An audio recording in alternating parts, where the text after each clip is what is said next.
But one Newsweek senior writer has made a name for himself this election season with an arsenal of florid headlines. This is Tucker Carlson, former conservative advocate on CNN's Crossfire, where he was the youngest anchor ever hired by CNN. Yep. He resigned, saying, quote, CNN was a frustrating place to work. This is professionalese for fake news. Especially florid ones. His name is Kurt Eichenwald, and he joins us now. Kurt, thanks all for coming on.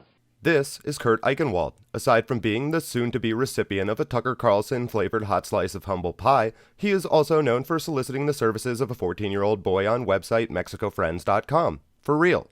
Newsbusters recently revealed, quote, it was discovered that, while at the New York Times, Eichenwald had neglected to inform his editors, readers, and fellow writers that he had given thousands of dollars to gain the trust of a teenager connected to the dark world of child pornography. Thanks for having me. This is what a man who looks at child pornography looks like. So I've been reading your stuff for, 20 years probably, but in the last year, I've noticed an increasing, I think it's fair to say, partisan turn from you. And so I looked up your bio, and it describes you as a senior writer at Newsweek, which suggests journalism. Do you believe that you're practicing journalism? In case you have trouble following brilliant professional methods of metaphorically punching 14-year-old boy solicitors in their fat 14-year-old boy soliciting face, Tucker Carlson essentially just said, hey Kurt Eichenwald, I want some. This is because Tucker Carlson knows he is going to do exactly what he looks like he's going to do. End Kurt Eichenwald's career. When did you stop beating your wife? This is Kurt Eichenwald.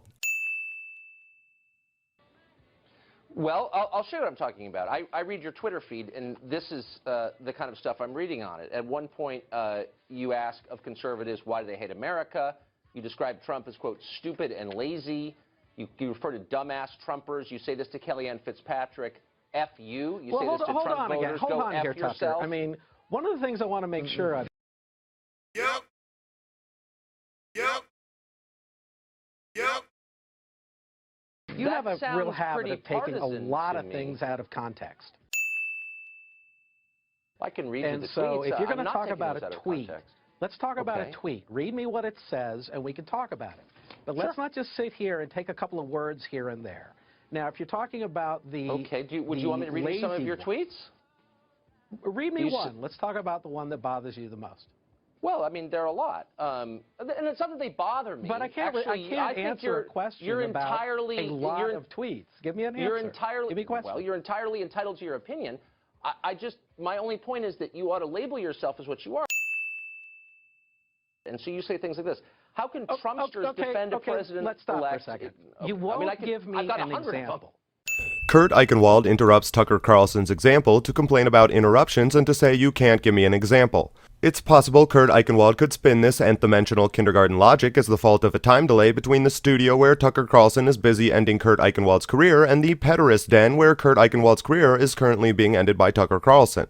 But then we'd just have to time travel back to one of the stupidest interview maneuvers I've ever seen, the pedocrat, which again is the mind-numbing usurpation of reason demonstrated by Kurt Eichenwald's interruption of Tucker Carlson's example, in which he bitches about interruptions and claims Tucker Carlson can't give him an example. The press, I doubt I'll ever be voted to win a journalism award again, which is also a humble brag, by the way. But the next day you say, quite ironically, and I'm quoting, I believe Trump was institutionalized in a mental hospital for a nervous breakdown in 1990, which is why he won't release his medical records. Do you see a little irony that on one day you're criticizing the press for being lazy and inaccurate, and the next day you yourself are being lazy and inaccurate? Let me give you what the question is the journalist would ask. A journalist would ask the question, why did you... I will answer it for you now. But I would like to answer the question. You've made an accusation.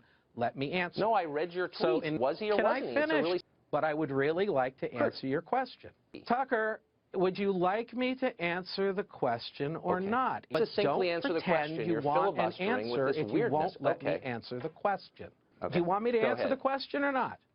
Just give me a yes or no. Do you want me to answer the question? Let me answer the question. Look, you're not fooling anybody. You're trying to stop me from giving the answer. So let me give you the answer. This is a little nutty. I got to be honest. I'm asking you a very I've also noticed question. Earlier this week you take people off the air when you don't like what they're saying. So let's Kurt, keep me on the air. time. Let's finish this. You're making accusations against me. I have the right to respond. I'm reading what you wrote. You described Trump as a, quote, paranoid, Tucker, unstable man. Nobody is getting fooled by this. You're not letting me answer the question. Okay. So I think that you're humiliating yourself by your unwillingness to answer a simple question. Yep. So please answer it. I am trying to answer the question. Do you have evidence he was in a mental hospital in 1990, unlike on your world, don't you? Reality is not always able to give you a yes or no answer. If you don't, look how much time we are wasting. The same thing that he was doing. This is just stupid, Kurt. I'm sorry. Nobody's getting anything out of this. I'm asking you a plain question. You're not answering. You're filibustering. Let's move on to something else. Can you stop? This is not interesting. No, Tucker. Let me ask. I am not allowing you to make an accusation and then I'm not making an accusation, Kurt. I'm obscene. It is not asking you to substantiate a claim that you made. If you want to have a dialogue, don't have guests. So Can I just ask you one last question? And nobody's getting fooled. You're trying to stop. How can Newsweek employ you as a reporter, Kurt, when you're throwing lines like this around that are untrue, that you can't substantiate, when you say to the president's spokesman, F you, that's not the behavior of a reporter. Okay, let's go here. Let me take one for you. This is what the end of a career on television looks like. How can Fox News employ you? You really want to do this? Do you really want to play this game, or do you want me to answer? Performance art. I've never had an interview like this in my life. On Newsweek.com if you want. I can tweet it all out if you want. I'd like you to put it up on the Fox News website. Yep.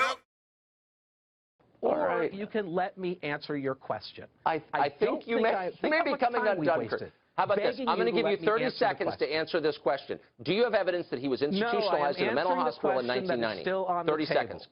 Now, okay, I will say this, because it's a message I've got from people from the CIA. I know a lot of officers. I know a lot of agents. I've been in their homes, and they're really delivering this to you and to Donald Trump. These are people who have sacrificed a lot for this country. They go through into the CIA every day. They walk past that wall with 117 I get it. What's the message? black stars. If you're going to say that we can't talk about the fact that there are 117 patriots whose lives have been lost serving this country, that's fine. I'm starting to have concerns about you, Kurt. Tell me what the secret message from the CIA is. Who are putting their lives on the line, who are to be sources of information for the CIA. That information is coming in. That information is then being put together by analysts who are not well paid, and they do very hard work, and they do it because they are patriots. I'm sorry, we're out of time, Kurt, and I don't mean this in a cruel way. I would have real concerns if I were one of your editors, and I mean that.